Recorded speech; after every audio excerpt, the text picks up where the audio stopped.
The Rebel Capitalist Show. All right, guys, it gives me a great deal of pleasure to welcome someone back to the Rebel Capitalist Show, my good buddy from up north. And I know Doug Casey calls him the Warren Buffett of our time, but I think maybe he's the investment version of Wayne Gretzky. And we'll get into that in just a moment, not just because he's Canadian. Marin, welcome back to the show, buddy.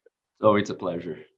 Hey, so you've got this new book coming out, and I was just listening to a recent interview you did, and it really challenged a lot of my thinking, which I think is awesome. I can't stand the fact that whether you're on the right or the left, or you're a libertarian or a free market guy or a socialist or whatever, we tend to get into these echo chambers, especially with social media. And it just gets reinforced and reinforced till we get to the point where we don't listen to anything else. And I think it really limits our ability to use and exercise that muscle of critical thinking. So tell us about your new book. And I really want to dive into it, especially that thing that you're talking about with MMT, how we're not there yet, but you're calling it some sort of hybrid version, which is like FMC. So give us the details of the book. Okay, so believe it or not, if this is wrong, I'm going to blame you because you were one of the core catalysts to it, George. Believe it or not. So how this all happened was we got shut down, and I spend most of my year on the road looking for projects as a large financier, resource projects around the world. And my first book was a result of me staying home after my open heart surgery. That was a success. Yeah. And the interview that you and I did. We have today a very good mutual friend of ours, but he actually called me, and that was Robert Kiyosaki. He saw you and I have our chat. I guess he got my number from you or someone, he would just call me every day. He's really persistent, and obviously, a pattern to success for everyone wondering. And his quest for knowledge was incredible. And he would pick up things that I wrote 6-7 years ago, and he'd bring it up and want to talk about it. And he's like that with everything, Marin. Everything, not just investing. Amazing. He's like that with everything. Yeah, and he would call me on Sunday at 7 a.m. and I'm like, oh man, hello. And anyways, and he would push my thoughts, and I think what you're referring to is Wayne Gretzky. I like to go where the puck is going to be investment. So as the largest independent resource financier in the world, I was telling the gold guys and the copper guys that green energy is going to be this huge place in 2015. So imagine like the pushback that I got. So I've always been this contrarian player, but I may be a couple of years early, but the scores have been massive. So through that, I was starting, getting into things like, okay, we're actually, not at MMT, and we'll get into that. And I start with these fundamental theses that I had. And Robert kept pushing me. He goes, you got to write a book here. And he goes, this sounds like, in your thesis, it's going to be the rise of America. And I go, that's exactly what it was. And I'll tell you how I know America's reached such a low. What a cool name, the rise of America. I went online and Googled it on GoDaddy, and I paid $1.99 for the URL. No one thought of it. That's how it tells you how it's so contrarian. You got theriseofamerica.com? Yeah. Was available? $1.99. Yeah, it was totally available. Everything. .ca, .com, .org. I bought it all for like less than $10. That actually says a lot, doesn't it? It does. So that's like why I'm bringing it up. So, and to get into the book, look, I'm a major gold guy. I built copper mines, gold mines. I'm a major investor in this stuff. So for me to say, hey guys, time out, there's an alternative view. And when you and I talk about the positive swap lines and negative swap lines, political risk, how this all ties in and where China is, there's such a, what Trump really did that everyone kind of overlooked was he broke the 40-year engagement of cooperation that America had dealing with China. And he said, no more, we're competing. Biden's administration is continuing with the same strategy. It is one of competitive engagement. And what this means is how can America compete with China? And that's really what I lay in the books. I also explain what are going against America. So you bring up MMT. FMC that I called fiscal monetary coordination. Right. You got Jerome Powell on the M side, the monetary, the fiscal side, Yellen, and she's been on both sides. Like, this is really interesting. Think about what's going on here. This is not new, George. This is exactly FMC is not new, and it's not like a hybrid going into MMT. This is an old, and this is the exact playbook that the Fed did after World War II, and it's essentially what built America's expansion to the West. It's what funded the incredible infrastructure projects like the Hoover Dam and the infrastructure in California, the Pacific Northwest, pushing out the infrastructure all the way to the West. FMC, the Fed guy, the most powerful Fed chairman, no one talks about him, maybe because his name was Marion. It's kind of like the boy named Sue from Johnny Cash. When you have a name like that, I guess you grow up with a chip on your shoulder. This guy was like in power for over 30 years at the Fed. He had such a grip on the Fed, and nobody talks about this guy. Because I'm I'm not a cool guy like you that races cars and goes out partying and, the cool guy of finance. I'm the historian and nerd. You've got something to aspire to, Marin. There you go. So I collect books. I've got this big library at home, and I'm like, I just love reading at the end of the night, every night for a few hours after the kids are in bed, the wife's in bed. And it's like my only time where I'm not swamped from business and just, it's my only peaceful time is at the end of the night. And I started formulating these ideas. And that's where the playbook right now is FMC. Everybody's talking about MMT, and we're not even there yet. Right, and everyone talks about these inflationary pressures. And I go, wait a second, guys. You have to look at the velocity of capital. And remember, my background's math, and I try to take these really abstract, esoteric calculus formulas that the bankers use and the industry uses, and try to really break it down such that I could talk to my daughter about it. And that's kind of the style of the book. And the book's been out since May 25th, and as of today, it did hit #1 in America for nonfiction, not just in business. It was #1 in business. It's #1 nonfiction book. So I've hit a chord in America. Thank you. And it's because of guys like you and Robert Kiyosaki and guys like John Malden who are supporting my idea. That is kind of contrarian to their natural inclination. Read the book, see my framework, and the conclusion, the forbidden chapter, the publisher. Now it's a big book. It's over 450 pages. This is not a quick Sunday read. It's a deep book. And I talk about, the macro framework. And then in the abstract, I really break down exact investments, like Canada's largest green energy company that I was the second largest shareholder, and the exact mathematics of how do you evaluate these things. So I made it such that when you're a best-selling author, you have a little bit more leverage on your second book with the publisher. So I dictated the terms on this one. The first book I didn't. So the first 280 pages are framework, macro. The next almost 200 pages is all about very detailed, how do you go about investing for the guys like you and I that like to invest heavy into investments. So that's kind of the framework of the book. Let's get into some of the nitty gritty, because I think, and correct me if I'm wrong, but the overall framework is the United States has the global reserve currency, and that's not going anywhere anytime soon because of a lot of dollar demand in the future, because there's so much dollar denominated debt outside of the United States. So because they have this, we'll call it exorbitant privilege that's probably not going anywhere anytime soon, they can go ahead and crank up the printing press. They can run these massive deficits that are monetized by the Fed, which is kind of this FMC, where it's a coordinated effort like we saw in World War II, which is going to allow them to invest in this Green New Deal, let's say.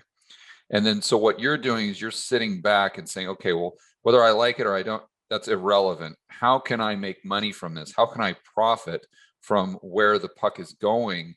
Because the political winds have changed significantly, and they're not going back. We're moving forward in Europe, in the United States, in Australia, in Canada, with kind of greenifying the grid and the entire system. So how can I position myself to take advantage of these things, understanding from a macro from a macro view, they're going to be able to run, they ran $5 trillion deficit basically last year. This year, who knows what it's going to be, but it's going to be, they're going to have the ability to run increasingly larger deficits that they're going to funnel into this shift of how we see and how we use energy.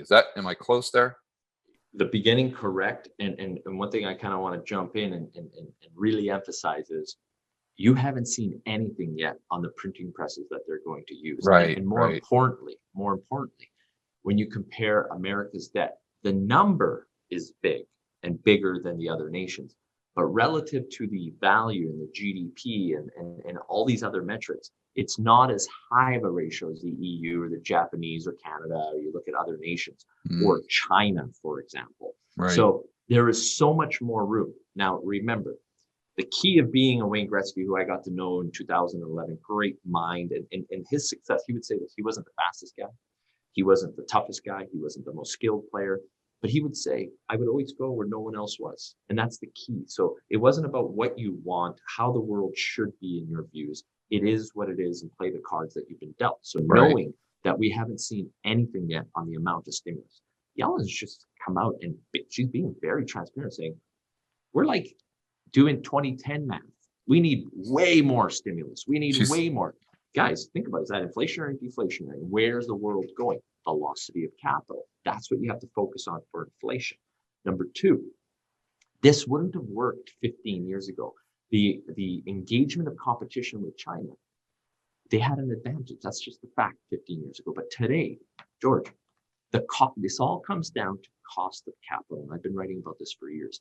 America's great revolution, industrial revolution that's going to happen. The IP is here. The technology is here. The low cost of power is here. 15 years ago, it wasn't there. Okay. China had the advantage there. They had the advantage of the Chinese government support to build the infrastructure. They had cheap power. We have robotics now. We have new IP, cheap power. And then the missing element was low cost of capital. In the bond market, which is way bigger than the stock market, the bond market, there's something called green bonds. It's the biggest pool of capital ever amassed. In 2013 to today, it's grown by over 26 times. That's 60% year over year growth. And it's craving places to go. But where will it go? To companies that are decreasing their carbon footprint. That's the E, the environmental ESG aspects. Green bonds are ESG focused, or what's called SRI, social responsible investment. So you have to reduce your carbon footprint. Number two, how is it improving the social aspect of society when it comes to stakeholder capital? And then the governance, companies are saying they have to be 40% or 50% female by 2030. Minorities in executive branches and by 10% by that stage. So these are all these rules. Now, that's super cheap cost of capital. So that's 2-3% interest. And in a negative interest rate world, that's a good return for these ESG funds. But here's the thing. If they don't meet those criteria, the cost of the capital for these companies is going to go 6, 7, 8, 9 points. And that's all their free cash flow. So where this is all going is there's going to be huge reinvestment. We saw from COVID that the supply chain issues, it really exposed the world for the dependence on China. That's changing. Biden's administration, you don't need to be left or right. You don't need to be religious or non-religious. It doesn't matter. On the dollar bill, it is what it is. And this is where it's going. And you could take your piece of the action. George, if I was me, let's say I'm 20 years old today or 25 years old, and you want to become a super wealthy person, start looking into this carbon credit world. And I get into the whole ending of the book. There's a fortune to be made in this, and it's good for the environment. It's good for business because it reduces the lower cost of capital. And 3, it increases the standard of living of everybody. And what's good for America is good for the world. And I explain all those facts in the book. How are they getting such a low cost of capital? Is it subsidized, or how does that No, it ain't subsidized at all. This is the bond market. So remember, in a negative interest rate world, there's bonds out there because it's about what is the bond trading at versus its interest rate. And I get into all these aspects, convexivity in the bond market. And, German bonds are at negative. So George, you can put $1 million today, and in 10 years, I'll give you $930,000. And then you're like, hey, I'm pretty happy with that because that bond trades and you can make more on the bond value because interest rates are going lower. So if someone else wants that gain because it's better than the worst interest rate. You see how Sure. You got to take your mind, and we go from linear mathematics to quantum mathematics in this aspect. And I really break it down all in the book. So when the Europeans are dealing with negative interest rates, A 3% interest or 2.5% interest is 400% better. And that's where the growth is. And because we've gone from the massive boomer population to millennials, remember, millennials are bigger in the workforce today than boomers. And within a few years, they're going to be a bigger pool of capital and earning power than the boomers. It's just a natural phase in, phase out.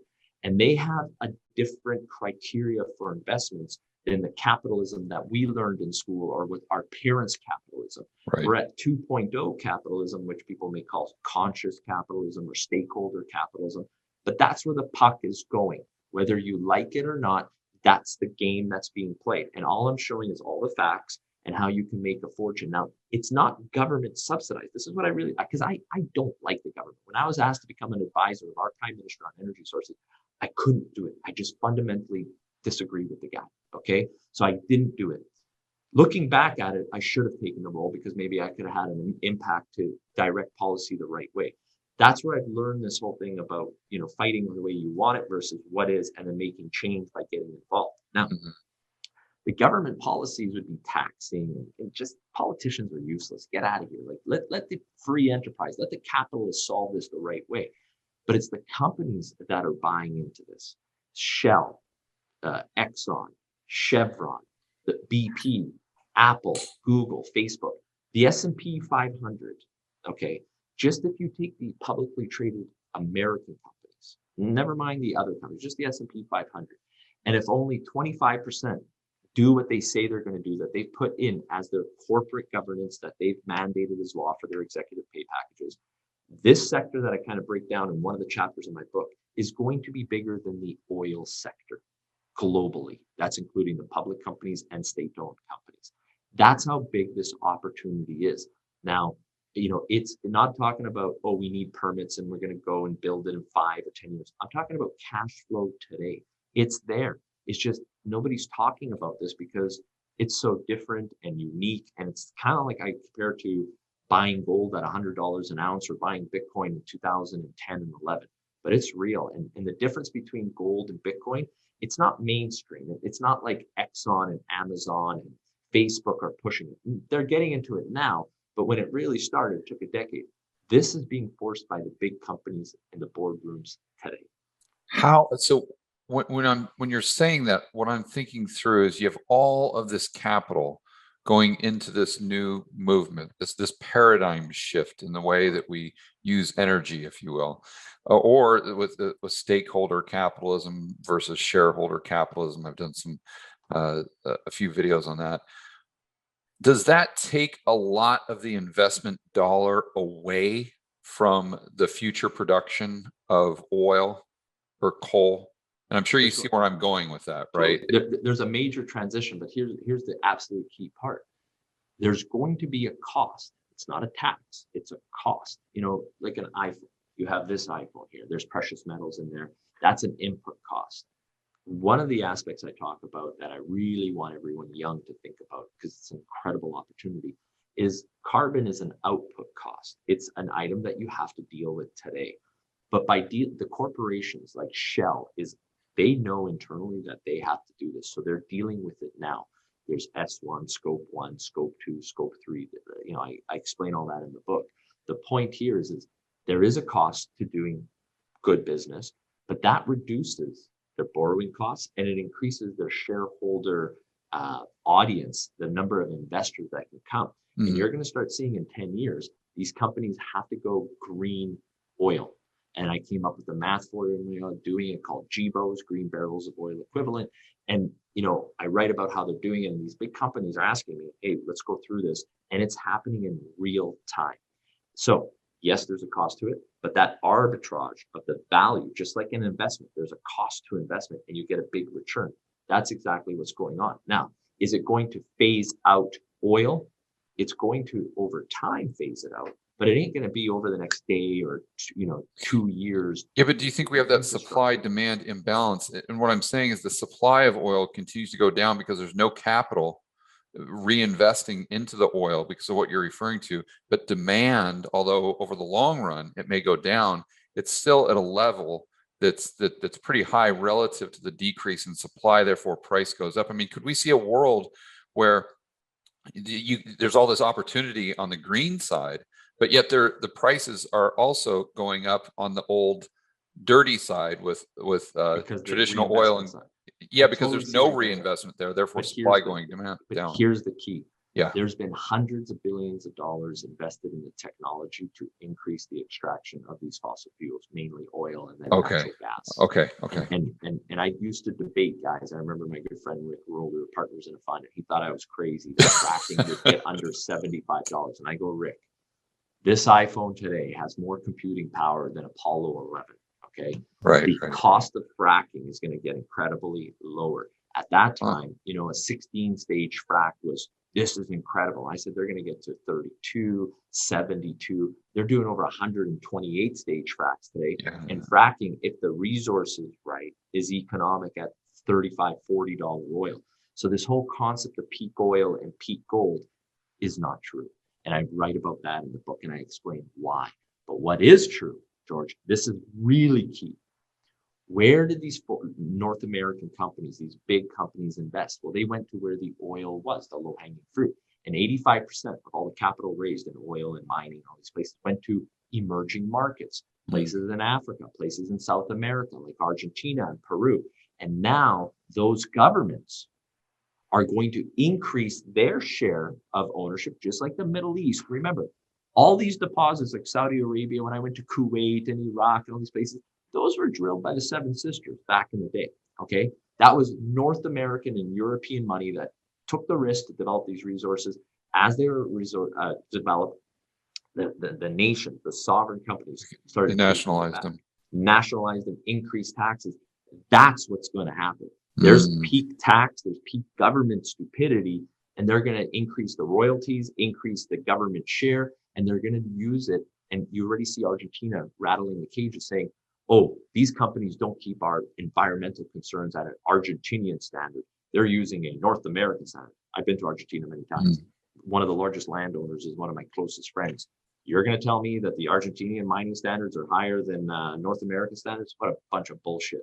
But the reality here is they're going to use that, and they're going to have all the NGOs on their side. They're going to have the local population on their side, and the government are going to slowly take that ownership away from these foreign companies. So be very careful. So that's the transition that will be happening in the resource sector.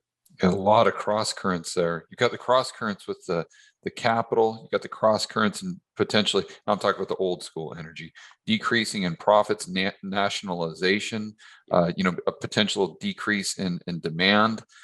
How does a central bank digital currency play into this? Because whenever I think of a central bank digital currency, my mind goes directly to, okay, we all have an account with the Fed, as an example. This includes business entities. Therefore, it gives the Fed the ability to circumnavigate the banking system, where now they're reliant on the banking system to create more currency, create more dollars through the extension of loans. But if they're able to do that themselves, then the Fed can create dollar-denominated loans in the real economy, but they don't. Their balance sheet is infinite, and they're not constrained by a P&L. So what I mean by that is the Fed could just lend money to whomever industry or political group was in favor at the time. So, I just see this playing out with what you're referring to, because let's say we get Biden that continues to push and push and push and push. Well, the Fed can go ahead and without the private sector, the Fed could go ahead and directly fund those businesses that are creating this infrastructure and this Green New Deal without even having to get the commercial banks involved if we have that central bank digital currency. You nailed it on the head. It's about velocity of capital. Okay. So the way the industry, the banking world, the economy was based on was the gold standard. And I really break it down. George, I really hammer down and prove, why is there a 2% target? Did Bernanke just pull it out of his ass and said, 2%? It seems that way. No one asked the question. Well, I prove why. Do you know why it is? I'm probably like the worst marketer in my book, but I don't care. My life doesn't change whether people buy it or not. I truly want to explain the knowledge I've captured in 20 years of traveling the world and building mines around the world. I would assume because they need debt to continue to increase. They need the amount of dollars to increase. It's gross, but why 2%? Why wasn't it 3%? Why not 5%? Why not 2.2%? Oh, that I don't know. Because over 115 years of mining, the gold standard, the natural growth of mining of gold was 2%. Right. So I went through all of the gold mines, and that's where it was based. What we have to do, George, and you're a leader in this industry, there's a whole generation that look up to you. You have to explain to people that the old school rules, the gold standard rules of using 2%, it was the New Zealand Fed that made it that 2% target. They had crazy inflation. They said, let's get back to the gold. They didn't call it the gold standard, but they went to 2% target, and it worked. They reworked all of New Zealand. New Zealand was a basket case when this inflation was at 8-9%. It was horrible. And the Fed fixed it. Now, this old world of 2% is no longer this framework, this P&L that you talk about. That was capitalism 1.0. That was what we learned. Keynesian economics is what we studied, and that's what it was. The transition into FMC, now it's a bit different. We go quantum. Keynesians evolving to now FMC, which they did for a period of time under Marian Eccles, the most powerful Fed chair in the history of the Fed. Now it's going back to that, but it's even more powerful. Now you got Jerome Powell and Yellen, and Yellen was on the other side. So you're telling me we're not in a coordination? Of course we are. And the CBDCs that you're talking about are going to be coming. Jerome Powell's already announced it, and I talk about all these things in my book. And the guy that was really pushing this was actually a Canadian, Mark Carney. Mark Carney's a great mind. I actually like the guy a lot. He was Canada's, Fed head for the Bank of Canada. Then he went to the Bank of England, and he was their Fed head. And he's been for 6-7 years exploring, hey, what's this going to happen? He's a really interesting guy. He just wrote a book called Values, which is a really good book. I recommend it to everyone. Tough read, very more of an academic read, but brilliant mind. He's at Brookfield now, and he's got this huge agenda on this carbon. It's where it's going, George. And these CBDCs, one of the key parts that they're trying to explain, $9 trillion has been printed last year across the board, right? But where did it go? 5 trillion of that, the billionaires index across the world, Russia, China, America, Canada, take all the billionaires around the world. They had their biggest 12-month net increase in net worth than at any point in history. Right. Of the 9 trillion printed, they increased by 5 trillion. What the government's going to be doing, the central bank digital currencies, the CBDCs, are coming, and it's going to try to control. Remember, government's all about control where these things are going. Of course, they're not going to be able to do it, just like they didn't think that the billionaires would get 5 trillion of the 9 trillion best increase. It was the rich who got richer. Right. So all I'm trying to do is educate people where the puck's going, how to best position yourself. And George, when I started out in this game, I knew nobody. In fact, I grew up from immigrant parents in East Vancouver. I went to university on an academic scholarship. Like, I am like the story of a Canadian dream, right? Like, hardworking parents, lots of love, but I didn't even know anyone who invested in the stock market. Today, I'm the largest independent financier of resource projects in the world. And if I'm sitting here going, wait a second, when I started out, I had to fly around the world and understand geology and real economics and all these things that were so volatile. And I had NGOs against me. The indigenous people didn't want these mines. I had protesters, permitting. It was a really risky game. This is the first time in my 20-year career that I have seen a sector that has a bigger growth profile than Bitcoin, than oil, than gold, than copper, than rare earths, than uranium, any commodity I've ever seen. And if anyone watching this is just listening, start educating yourself on carbon credits. I cannot bang the table hard enough about, and it's not about a government tax. It's not about the government trying to suppress the oil companies. It's none of that. The oil companies are going to do it because it benefits them, because they're going to get a lower cost of capital, which means more free cash flow. And the green energy companies are going to keep growing and doing this. The cost of power continues to go lower. And this old framework that we were at, and remember, I'm like you, I'm a gold guy. I come from the mining and oil and gas world. And I'm saying, guys, this is where the puck's going. So you're either with it and try to position yourself to get very, very wealthy, and you're not going to deal with the protesters and the permitting issues because our agendas align. It's just, we're going to make a huge bundle on this. And it's not my numbers. Goldman Sachs is all over this. the World Bank numbers, Barclays, Morgan Stanley, they're all getting into this carbon economics of all this stuff. And there's a fortune to be made. The difference is the George Gammon of 20 years ago can do this wherever he is, whether it's in Moscow, whether it's in Africa, whether it's in Vancouver, whether it's in New York, LA. You don't need to go fly to Nevada and get the gold mine. These are projects that you can work using data available, technology that is available today. And they're talking about a growth of 100-fold. I look, they're bankers, they're suits, they're selling something, but let's just say it doubles. Let's just say it doubles, which I have absolutely no doubt it will. You're not going to make 2 times your money. You're going to make 10 to 20 times your money. And the sector, Goldman Sachs is saying by 2050 is going to grow 100-fold. And to be clear, Marin, the sector you're referring to when you're saying it and this, it's the green energy sector. Is that correct? Carbon credits. So explain. Can you explain those, please? For sure. So let's take an oil company. Let's take Exxon, right? So Exxon, when they pump oil out of the ground, when you see a jack every time they pump that out, there's a S1 emission associated with that. There's a carbon dioxide equivalent, CO2e, that comes out of the ground. The companies have legislated themselves that they need to decrease their carbon footprint. Now, there's a couple of ways the companies can do this. They can go and invest in a project, develop it. For example, Apple just came out with a 30,000 acre project in, it's called a mangrove blue carbon. It's forests in the ocean, because per square foot, the ocean absorbs 10 times what a terrestrial forest can. Then you get the secondary benefits of marine habitat. You're protecting the corals, the algae, the whales, the sharks, the turtles. It's good for the climate. It's good for the people. And then what Apple wants to do is, as they get certified by an independent certifier of these carbon credits, they can put that onto their balance sheet and say, hey, we produce X amount of carbon dioxide, but we're negating it by sequestering it in the market. Or like Microsoft, they buy these carbon credits. That market alone, then they go, we're net neutral. That's going to be the phrase over the next 20 years, is net neutral. So that's one aspect. Exxon, Shell, they're looking to buy these credits, and you can create projects, get involved in projects where you can start up for very little cost. Like, think about what we got to do to build a gold mine. You got to go find the gold, then you got to drill it out to see if it's economic at certain prices. Then after you put all those, it costs about $100 million in drilling to prove something tangible out. Then you got to apply for permits, hopefully get them.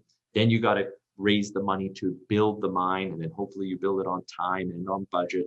And then when you build it, hopefully it all hangs together, because remember, you're just taking drills. You're not taking a pure slice of the deposit. You're kind of doing a statistical model. And then there's risk that, oh, and by the way, you don't know what the price of gold or copper is going to be by the time you build it. So there's a lot of risk. In the carbon credit market, it's a giffen good. A giffen good is so key. I talk about this in my book. A giffen good is rarely taught in economics anymore, because it's this abstract thought. What a giffen good is if it's not replaceable, you can't replace a carbon credit. It's not like I can create a nitrogen credit and then say, oh, but it's almost as good. Like, you know how gold and silver or rare earths are competitive with another, catalytic converters, palladium, platinum, they're competitive. You can replace one another with alchemy, and you metallurgy. There's no replacement for carbon credits. And as the price goes up, the demand goes up. Now, why is that? Because when companies like Shell want to buy these carbon credits, it's going to reduce their cost of capital. It's going to increase their shareholder base. They're going to make more money from doing this. And then guys at Exxon and Shell are going, holy shit, they're getting better free cash flow per share than we are. We better jump on this too. And that's why, as the price goes up, the demand goes up. And in Europe, right now, it's trading over $60 a ton. You can go and buy these in the stock market. And the government of the EU is saying, still not expensive enough. We want to go and do this at over 100 euros, so over 120. They want to double the price of carbon in Europe. And here in America, in North America, in South America, you can build these projects for $8, $10 a ton, sell it to the majors for $20, $30, and it's still half the price of what you can sell to the Europeans. The economics on this, on a supply and demand, I have never seen such a strong bullish case on the demand side, where supply, it's not like I can just create a carbon credit out of thin air. How are they created? By the government? No, see, that's the beauty of this. This is not a tax. The government cannot. You never want to get involved. Or it's not like a Tesla where they're giving them a credit for future tax owed, and then they can sell that. So in look, Elon has hinted he's going to get into this in a big way. How he got his credits was the fuel switch option. So for example, George, you're a big utility and you have this 1,000 megawatt coal mine, coal project. And I say, hey, George, if we build this wind farm for 200 megawatts and you reduce your coal usage by 200, you're going to switch 230 megawatts to clean. You're going to get a carbon credit for that switching. That's how Elon Musk got those credits, because and then those credits are some sort of tangible. There's some sort of asset that you can. Well, because other people needed those credits who build a dirty car and they had to go net, right? So he would sell it, and some argue that that was more value than the car itself, right? He was making a lot of money from that, and that's why. Is it just coincidence he's now talking about the green Bitcoin and we need more carbon, and he gave $100 million prize to whoever solves the carbon? Come on, there's no framework to those. The contest rule, maybe a contest that doesn't have rules, right? Elon Musk is brilliant. He's very good at manipulating the media, but he's going into these carbon credits in a way bigger fashion than it's even hinted. That's the game. So how you can go and create it. For example, my favorite carbon credits are blue carbon credits. What a blue carbon credit is, there's about 14 million acres of mangroves on the planet. That's about the size of all of California and New York State. So take the two biggest economies of America, put them together. And what mangroves are is they're trees that grow in the ocean that are about 70% in the ocean, 30% above the water. Yeah. And because of Chinese farming of shrimp, they are doing the biggest deforestation, more so than the Amazon. Now, Amazon gets a lot of the media. Nobody is talking about what's going on in the mangrove forest because it's the perfect habitat to grow shrimp. Right? So what happens there? Well, the sharks, the turtles, the whales, they're getting massively devastated because of these mangroves. Now, when you can go and prevent, there's a cost to prevent the harvesting of these mangroves to grow shrimp. And then you can expand and monitor these mangrove forests and let them thrive. Then by protecting these things, you get the rights to these projects, you bring in the technology, you get them certified. There's an independent, just like how you get an auditor say there's 5 million ounces in this gold deposit and here's all the data. It's the same thing for carbon credits. Then those carbon credits get issued to you, and then you can go sell them to Exxon or Shell. But who issues the carbon credits? So there's 5 certified body, main ones in the world. 25 years ago there was 20, but now the industry's got into a point. Someone like a Vera, they're one of probably the biggest in the world. I see. It's like an exchange, like the New York Stock Exchange, the Securities Exchange says you're ready to trade. It's kind of like PwC when they audit your financials. Who does it? Well, there's PwC, there's Deloitte, there's Ernst & Young. Yeah. There's a certified body that say, hey, we certify these, and then when Amazon or Chevron or whoever buys them, they can use that. It's on the blockchain. It shows exactly what year the credit was issued, what project, who the certifier was, who the company was. So you're not buying some junk. There's no such thing as like you're buying a Chinese certified carbon credit. It's yeah, like a fake one. Like the economics on this, George, I want to explain to people, and I talk about it in my book. If you take just $10 a carbon right now, there's companies out there that are doing this. If you take $10, remember, it's trading at $60 in Europe, but let's just take 1/6 of the value. So imagine you take the gold price and divide it by 6, okay? So we're talking about, let's say, $250 gold. There's companies out there right now that are doing IRRs 4 times what the precious metal guys are doing at $1,800 gold at $10 carbon. The math on this is going to blow your mind. So guys like Doug Casey, who are my good buddies, very close. I manage his money, okay? He's part of that old school, like, oh, man, what are you talking about, these carbon credits? And I'm like, as I walk through. While he's smoking his cigar and sipping his whiskey. And he's got his thing, and he's playing his poker, and he goes, yeah, right. Tell me more about these carbon credits. How can I own more of them, right? That's, if I can take someone like Doug Casey, who's investing millions into this, you may want to pay attention to it.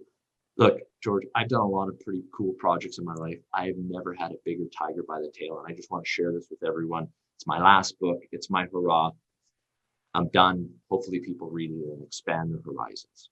Yeah, well, it's really, really fascinating stuff, Marin.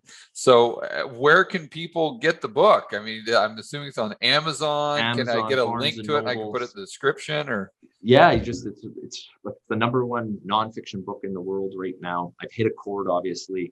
It's only been out for 3 days. Today's May 28th. So it's doing well. And I think it's going to be one of these frameworks that challenges the gold bugs. I'm one of these guys that disrupt industries. Quadrilla, which was Europe's largest shale gas company. I would give these investment conferences in 2006, and I talk about how fracking is going to change the world. And people are like, what the hell is this kid with long hair talking about fracking? Well, not only did fracking, there's incredible fortunes made. Fracking changed the geopolitics of the Middle East and the world more so than any military, okay? You look what happened in Libya and across the Middle East and Egypt. That was a direct result of the impact that fracking had on the oil markets. America went from, basically from the petrodollar to the unwind of the petrodollar, being the largest importer of oil in the world to almost competing with some of these nations for exports. So you look at that aspect, and mark my words, George, the carbon market, the effect on where the companies are taking this. I'll leave you with one last thought. Amazon has all this information. Walmart already has all the information of every product that they sell. They know exactly what material is in it, where it was built, the carbon footprint of that. Imagine now, in your profile, you have the option as an American consumer to buy American, buy clean, and the product is cheaper than the same product made out of China with nowhere near the carbon footprint, because the math is showing that this carbon footprint that China's getting away with not paying, it's been companies like Amazon and Walmart and Costco that are the largest facilitators of pollution on the planet. Remember, China's concrete consumption every year produces more greenhouse gas emissions than all the vehicles on the planet combined of emissions every year. China pollutes more than all of the nations combined every year. And the American consumer can do more to turn that dynamic upside down, because who are the two biggest customers of China? America's number one and the EU. And the companies are now saying, wait a second, we need to do something about this. And as the supply chain changes, there's a carbon cost that Amazon's going to charge, and that's going to change the whole game for China, their political regime, their agenda. There's so many geopolitical dynamics, second order effects that happen here. It's like a tariff. It's not a tariff. It's a cost. See, this is what I'm trying to really explain to everyone. Is the gold in your phone a tariff? No, it's an input cost. The carbon is an output cost, except they've been getting away without paying for this because people didn't truly understand. Now the science can prove that you have to. So George, you're racing your car, and you get a sponsor, and they say, hey, George, if you just, you have all your input costs, but if you just clean up your garbage and clean your car at the end, your cost of capital will be 2% versus 6%. Of course, you're going to do that. And you're still going to be as fast as anyone else, except you're going to be able to buy more stuff for your car because your cost of capital is so much lower than everyone else. That's where the sector is going. And China's biggest fear, its Achilles heel, is carbon credits. The Biden administration, I've already been talking to some of the people in the government about the impact that this option, by empowering the American consumer with the knowledge of the carbon footprint, what that can do to the Chinese economy. And the one aspect that Biden's administration is going to be pushing is this aspect, whereas Trump's administration, they didn't have the data yet back then to kind of push this. The data is now here. The science is here. You can't argue it. And the companies now are aligned with it. The cost of capital is aligned with it. The low cost of energy is aligned with it. And the IP is here in America. And I know that there's, think about it. I bought riseofamerica.com and no one owned it. I just bought it off of GoDaddy. Yeah, that is bizarre. That's a huge signal. You look at the media, we're at all-time low for trust in government and media. If there was ever a time that America's got its back against the wall, it's now, during the Civil War. Like, this is pretty bad. It's up there with it. And the one thing is, don't bet against American ingenuity, the American spirit. And I'll leave someone with this thought. Think about what Elon Musk has done with the SEC and the American government. Yeah, Look right. what Jack Ma did with the CCP. Look at the different repercussions of each, right? So at the end of the day, where are the richest and wealthiest in China sending their kids to school? And where are the richest and brightest in America sending their kids to school? So America, I get it. And I talk about all the reasons why America is the underdog. Maybe it's my blue chip, blue collar childhood, or my chip on the shoulder because my name's Marin, not Mike. For the first 15 years of my life, no one knew how to pronounce my name. Whatever the reason is, I always root for the underdog. But this is the ultimate Rocky Balboa story, and the innovation and the profit. If you're watching this and you're looking at it, just please read the ending of my book. If you don't want to know all the how we got to where we are, I get it. Go to the end of the book, and it will show you where I truly believe is incredible opportunity. 20 years ago, look at the money that has gone from, in the crypto coins and social media and these influencers. No one saw that 20 years ago. And where we're going in 20 years, I'm trying to just say, well, these are what the companies are already mandating. So I'm not saying where everything's going to be. I'm just saying this is where the money is going to be, because these companies are saying that they need to do this. So just give what the big American companies need to reduce their carbon emissions. And it's like taking I used to always joke, my wife's family is very religious and my mom's very Catholic. And if I could just own a royalty on the church, this is the one sector that is better than a royalty on the church. It's carbon credits. There you go, buddy. All right. Well, I really look forward. Is the audio book, does that come out? Because I always like the audio book. Because we're in quarantine, I didn't end up. Canada's really backwards, though. We have a big issue here. So we weren't allowed to travel, and wasn't set up for the audio book. And I don't think anyone wants to hear my voice anyway. So we just decided to pass on the audio book. You know what I should do? I should get you to record the audio book. Then it'll be a bestseller. Yeah, I don't know about that, but all right. Well, everyone go check out Marin's book. We'll put a link in the description below. My friend, I sincerely appreciate your time, and thank you very much for challenging my own thinking. Can't wait to do it again.